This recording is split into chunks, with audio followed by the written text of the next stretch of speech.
Welcome to Leveling Up the Podcast with Alethia Tucker. I'm so happy that you're listening today. My goal is to bring something new, something promising. I plan to bring conversation, resources, and wisdom around the things that are holding us back from going for our best. We'll talk about everyday life and careers. I'll bring us dialogue designed to dig deep and identify our passions. We'll talk about the limits that you need to let go of and the promise that you need to grab a hold of. I'll interview women who bring valuable insight to the table. We'll have opportunities for Q&A, and we'll talk resources to help along the way. There are levels to this, and we'll hit them all, starting at the ground floor. We all have dreams, and now is our time to level up.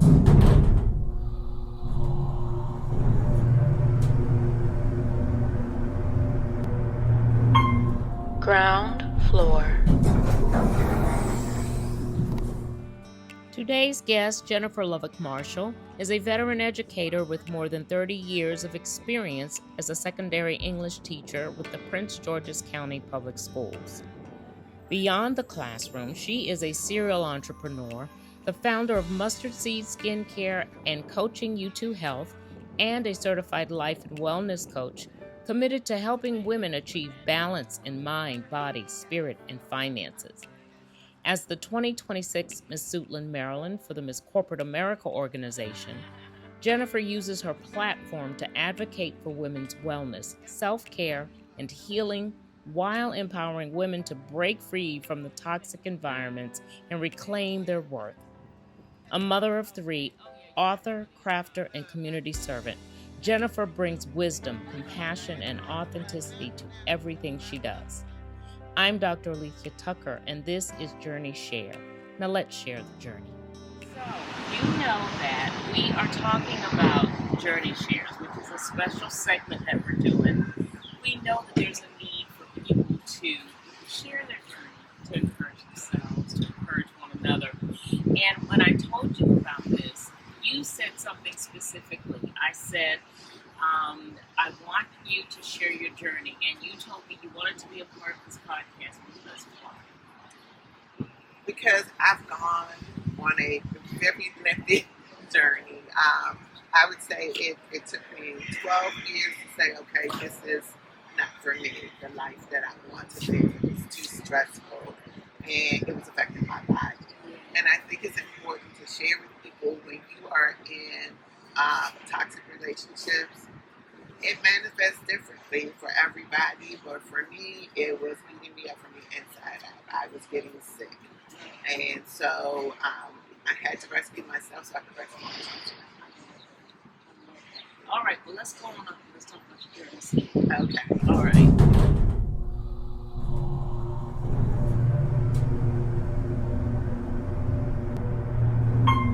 Main level. Jennifer, I'm so happy that you were able to do this podcast with us. I know that your journey is one that is rich and one that you are going to really, really help somebody by sharing. So I appreciate you taking the time. Thank you for inviting me. Absolutely, absolutely. So I want to talk to you just a little. I've been, I know you now for almost, I guess, a little under a year. Mm-hmm. And, I know a little of your story. I know that you've been an educator for well over 30 years. I'm at my 30th You're year. at 30. All Yes. Right. Well, congratulations. Let me Thank tell you, in you. this day and age, that is a major accomplishment.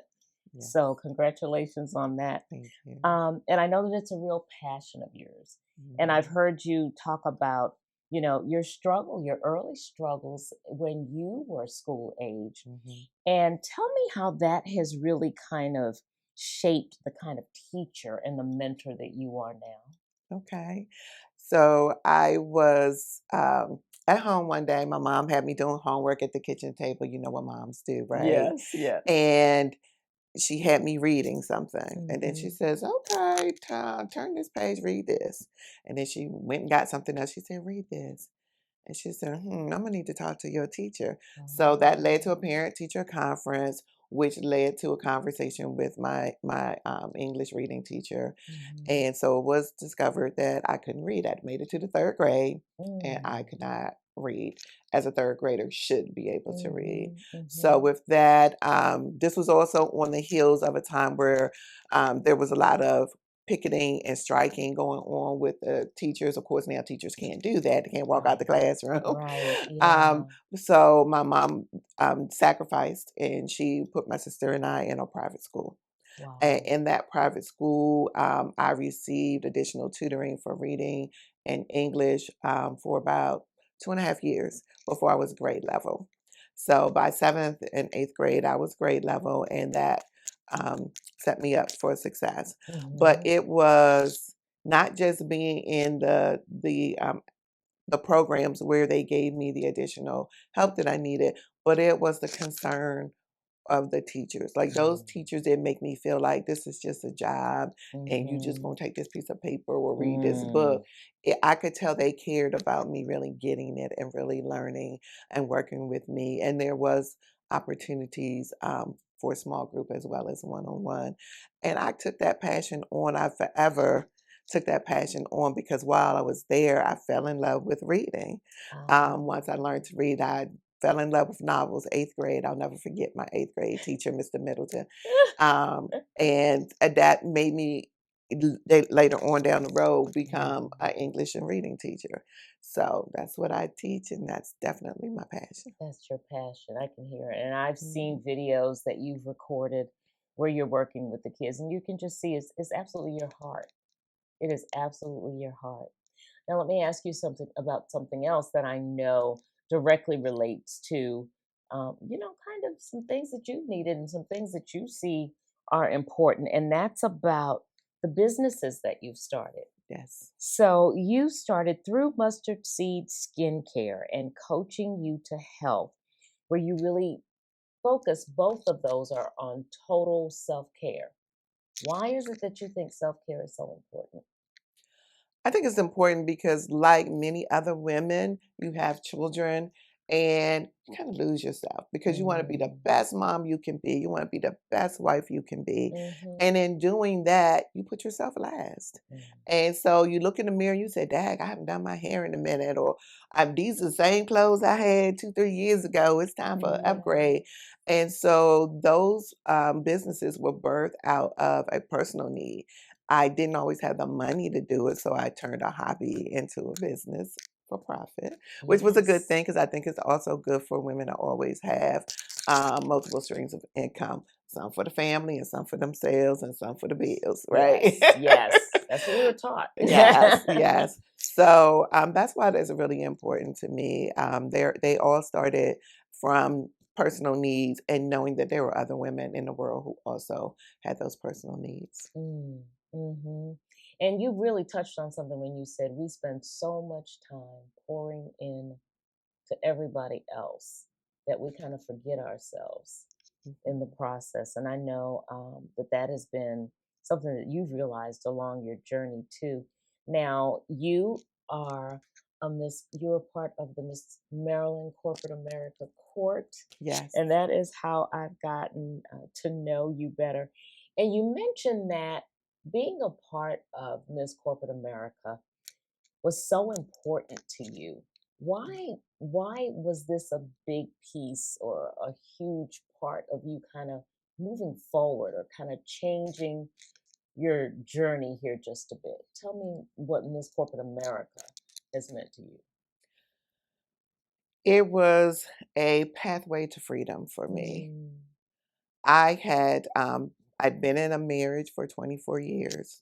Around 10 or 11, I realized that it was a toxic relationship Mm. and that the way my body processed, you know, trauma, abuse, or whatever, it's always been internal with Mm. anxiety and stress Mhm. attacks and Mhm. things of that nature. So I was progressively getting more and more sick. Upon exiting that relationship, I, did therapy and those types of things, but I still was working on building my self esteem. That was the last piece. I'm worthy. Mm. You are Mhm. incredible. God has given you everything that you need to be the best version of yourself. Now you have to embrace it. And so I dared myself. I was like, you know what?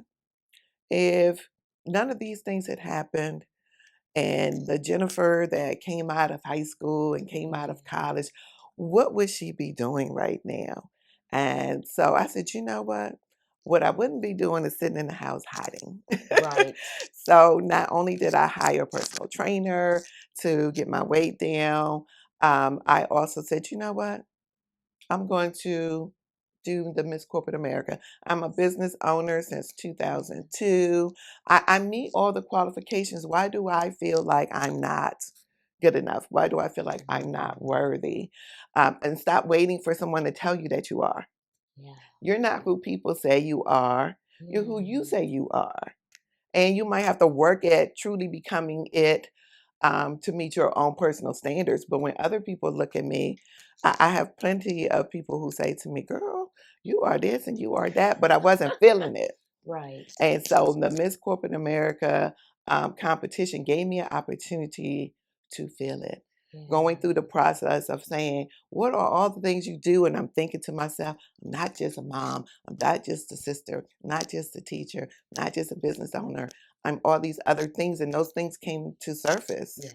And as it came to surface, I was embracing it, and I was able to hold my head up higher. I was able to smile in it, and you could see joy. Like, you know how you take a picture Mhm. because everybody says, say Right, cheese. right, But right. really and truly, if you look in the person's eyes, you can still see pain. And so for the first time, I was really feeling joy. When I was walking across the stage, I didn't know if I was going to win.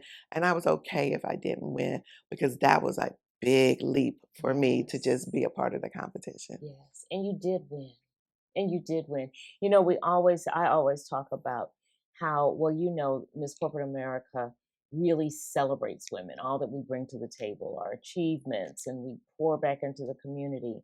Mhm. So we help women in being able to express the value that they have and help them to understand that they are worthy. And I get so many people who say, you know, being a part of the competition has really helped me to break through some things, has helped me Mhm. to really step forward. So when you went on that stage, you were a winner. When you left the stage, you were a winner, whether you got the, you know, state crown or not.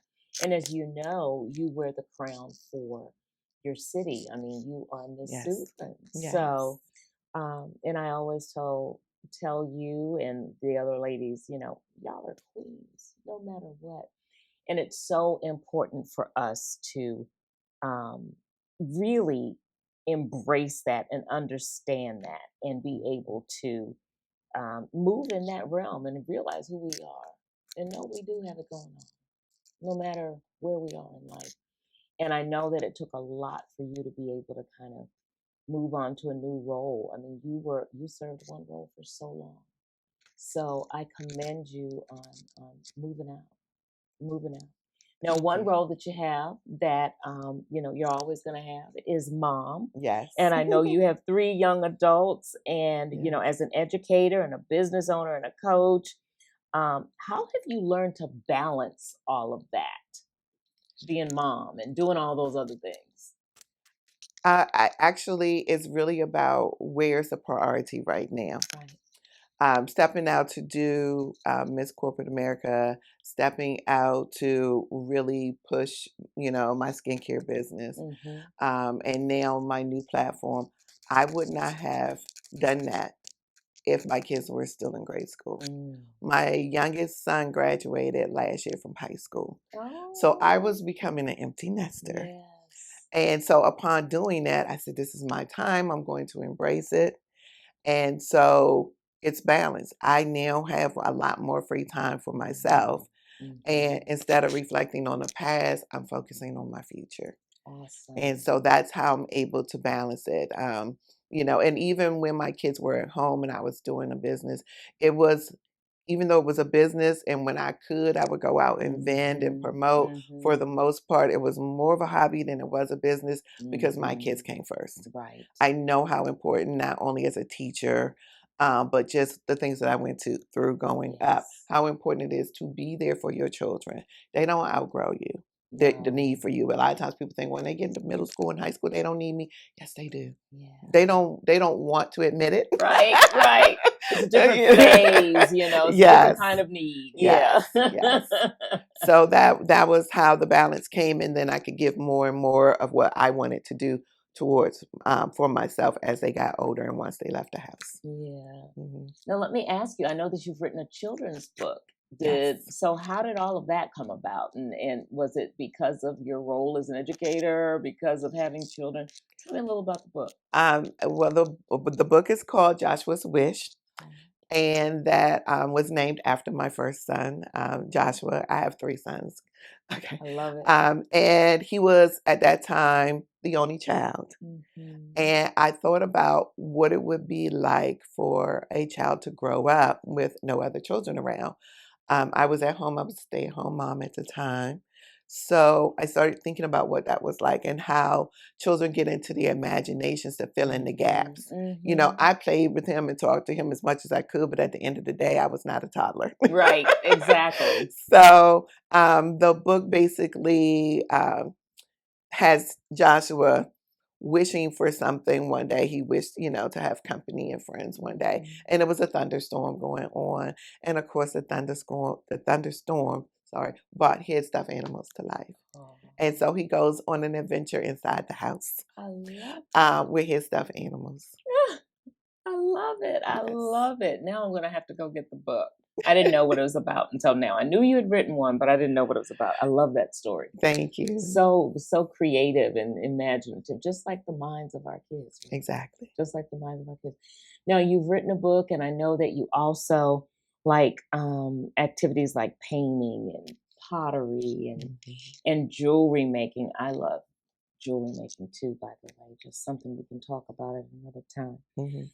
And I know jewelry making has always been an outlet for me. It's something that my mother and I started, and we have our own little business, and we, usually go out during the holidays. We don't really have an opportunity to make things as often as we used to. Mm-hmm. But how has things like that, creative things, kind of helped in your healing process? Crafting is definitely therapy for me. Mm. It's therapy for me. I zone out, and I go into a whole nother space when I'm there. If it doesn't matter what it is, I could be coloring in a coloring book. Yes. It's just calming for me. It's relaxing for me. Typically when I'm doing a craft, if I pick a craft, I might be looking around the house and say, I want something to sit on that table and I can't find it. And I'll take a pottery class and make it. There you go. It's that simple. Jewelry making was the same way. I would have a couple outfits and I said, I can't find what I'm looking for. And so over time, you may take a class here or there, and YouTube University is my friend. Yes. Go Everybody's there. friend. Yes, I watched that. But just having the idea in my mind come into the real world, putting those beads out and saying, okay, if I make it look like that, I need a little dangle here, so do this and do that. And next thing you know, I'm just sitting there stringing beads and making what I'm envisioning in my mind. And then before I know it, before it's all said and done, someone saying, "Can I have that?" It's like, no, I'm waiting for me. So, then that's when sometimes I realize that crafting is a good gift giving thing. So I'll say, I'll make you one. Also, when my children were young, I taught them crafting as well. I said, this is calming. It's a way to express yourself. It's a way to calm yourself. Some people use that for anger management purposes too. They find a craft that calms them down. You'll be surprised there are men who know how to knit and crochet, who know how to sew. They wouldn't tell anybody because they don't want anybody to label them, but it's very relaxing and very calming to do crafting. Yeah. Just feeling your hands in clay. Yes. And molding something. And you can just escape all the other expectations. It's just you and God's materials. Yes. I love that. And it so resonates with me. Like I said, we're definitely going to have to talk. We'll have to get together and have a jewelry making session or something. All right. I would absolutely love that. I would absolutely love that. Well, I know that we're kind of drawing close to our time here, Hmm. but I was thinking as I was reading over your bio and kind of looking through some of the things that you've done, and I knew your story, and I knew that you told me, you said, I feel that I need to keep telling it so that I could continue the growth. So we're talking about, helping others. And if there is a woman out there right now who feels overlooked, who feels burned out or kind of unsure of her next steps, we've all been there. And I mean, even me today, right now, and I think I kind of have things figured out pretty well, but you're not always sure of where you're going next. To that woman, what would you want her to know about her value and her ability to start again? I would say to her, every day, when God blesses you to open your eyes and get up out of your bed, Mm. you have a do-over day. Mm. I love that. If you are a believer in a higher being, Mm-hmm. you know that it is through grace and mercy that you are here. Yes. And so you can choose not only to believe in your Father, your Heavenly Father, but know that He will give you everything that you need. And I was reminded that His words say, if I would feed the birds, Mm.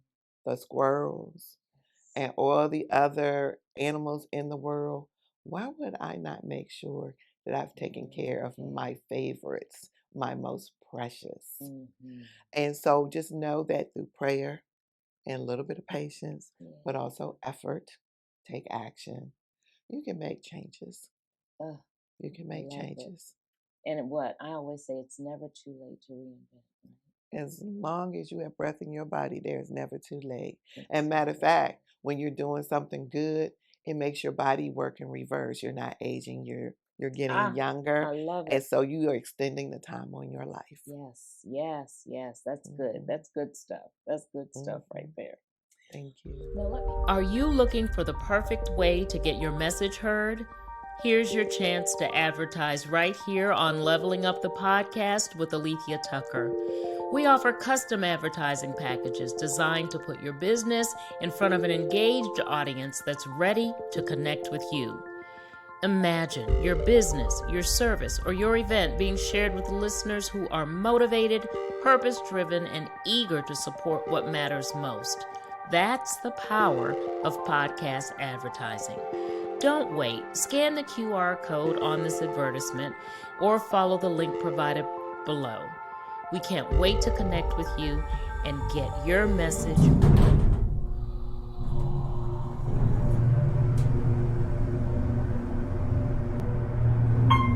The Loft. Now, let me ask you before I let you go.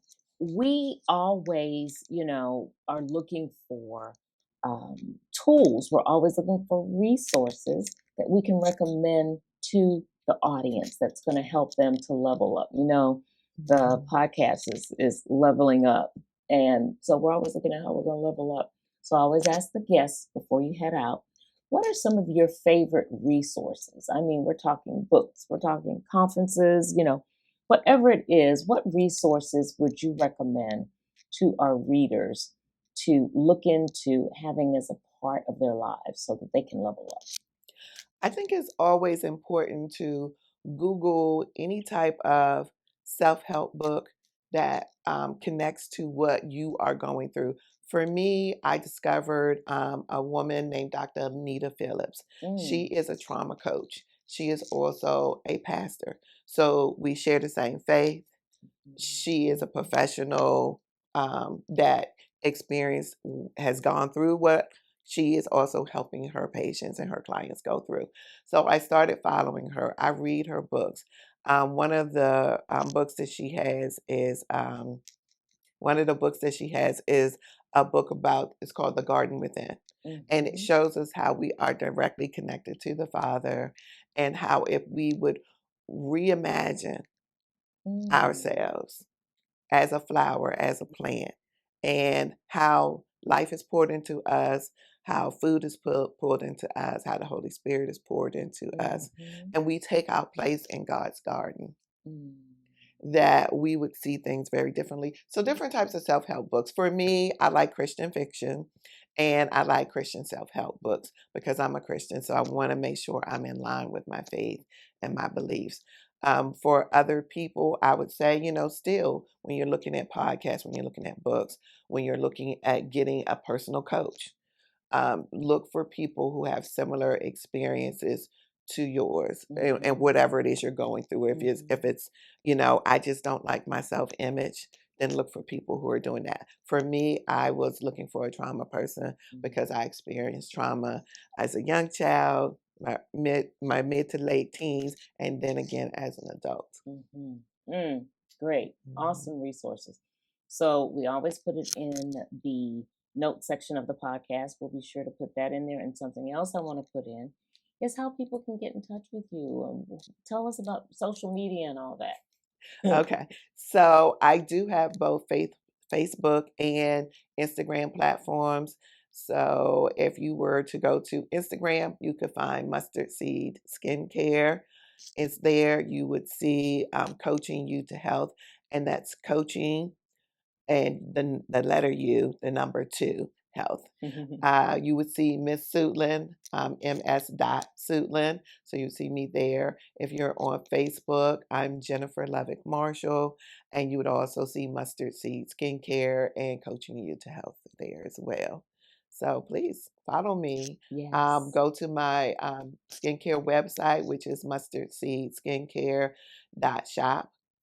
And order from me. I promise you're going to love my products. I believe her. And I'm going to have to go and order something myself. Thank you. Jennifer, thank you so much. Thank you for having me. Being here. This has been so beautiful. I knew that I was going to enjoy you telling your story. Oh, thank you. Absolutely. And I know that someone out there is going to be able to resonate with it, get something from it, and it's going to be the juice that they need to keep going. Yes. And if you get a chance, just follow some of the community activities that's happening in Suitland. Yes. I'm getting more and more involved. So some things are in the works. So you'll see me out and about real soon. Awesome. Yeah. Awesome. All right. Well, hang tight. Let me go ahead and let you guys know before we head out. Listen, go ahead and be authentically yourself. Okay. You are the very best version of you that there is. So go out and be you. Go out and touch something. Your thumbprint is unique. You have value. You're worthy. It's never too late to reinvent. Go out, touch something, make it better for you, make it better for someone else. And in all that you do, make sure you do your absolute best to be well. And until I see you again, take care. Okay, we've reached the end of the episode. Thanks so much for taking the time to listen. As you catch the elevator down, if you feel so inclined, rate, review, subscribe, and share with a friend. I'd love to hear your thoughts. Remember, every day is a new opportunity, and it's never too late to level up.